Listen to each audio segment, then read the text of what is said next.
prayed for one thing since our wedding day. I had no illusion of becoming a career person. Not that there's anything wrong with that, it just isn't for me. We both believed not only having a family, but having a large family. He even broke up with a girl for not wanting more than 3 kids. We were the perfect pair.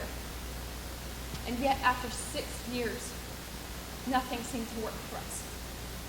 After 15 different prescriptions, 7 different artificial insemination techniques, and countless thousands of dollars, what do we have to show for it?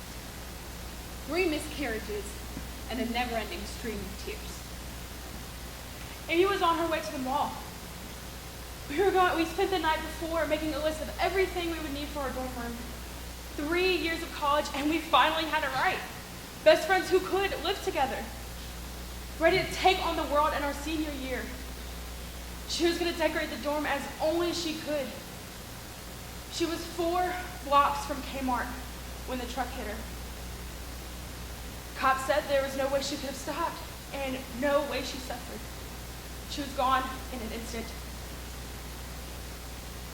I didn't have to listen to my father, or the dozens other that lined up to tell me how to live my life after grad school. The firm started me on a good salary. Maybe not enough to support the lifestyle that I chose, but advancement was inevitable.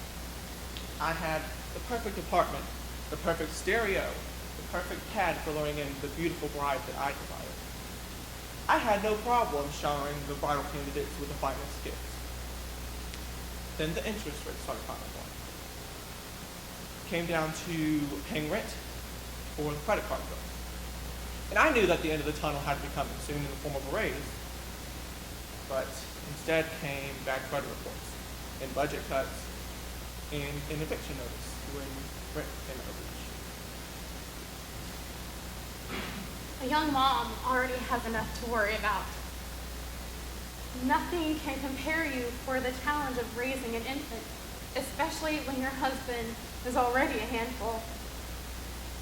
Katie was only 3 months old when the doctors first said there was a problem. I thought the fatigue was normal. I thought that it was just a part of being a new mom. And Michael and I refused to worry, even as the doctors ran test after test. And finally, our optimism was denied. And with one word, our happy home came crashing down. Cancer. I was the good guy. I was the guy who turned in early on sales trips and called his wife and kids to say he loved them. I used every bonus check and commission, not on me, but on trips to Disney and trips to the beach and school clothes, and not on things that I wanted just for me. We weren't the wealthiest. We didn't have the biggest house, but we had a happy home. Until 18 months ago, I'd always dreamt that maybe I could relax, take some time off, focus on the kids. But I wanted that on my terms, not through a layoff. I couldn't believe this would happen to me. There's nothing I love more than children, nothing I wanted more out of life. So why was it being denied to me? Why would God place this desire in my heart only to set it out of reach? If I'm not meant to have children, fine. But take away the desire along with the dream. Amy was a good person. She had all these dreams. She brought joy to everyone she met. But it all went away in a heap of twisted metal. How does that make sense? That something so good would be ripped from this world. I didn't set out to cheat anyone. I still don't think that that's what I did, but that's what the bill collectors and the lawyers on the phone tell me that I've done. They call me a fraud, a liar. I can't go on living like this, but I feel like it will never end. I can't afford to pay my debts, and I can barely afford to pay for the simple apartment that I live in now. How far does this quicksand go, and what happens when I reach the bottom? When I look at my little girl, I see the future. I see first days of school. I see first school dances. I see first driving lessons. and grandchildren. I have to wonder if this is the only glimpse I'm ever going to get to see of these things. I don't want to outlive my little girl, but I want to know. I want to know that I'm going to live long enough to see her enjoy life. I wanted to give them a good life. I made smart investments.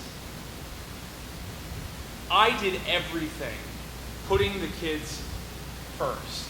So why am I being punished by this trial?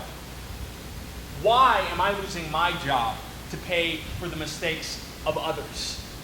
Why are they suffering? My family. God, why would you do this to them? To me? And that's what I'm asking myself. And yet my littlest probably said it best. Daddy, you don't need a job. You don't need money. You've got us, Mommy, Jesus. So if that's being said, then I'm much richer than I ever thought I would be. But am I going to learn from this lesson for the future? But it's not about my happy life or my happy ending. It's about God being glorified in the world. And I thank God every day that I get to see Katie get one day older.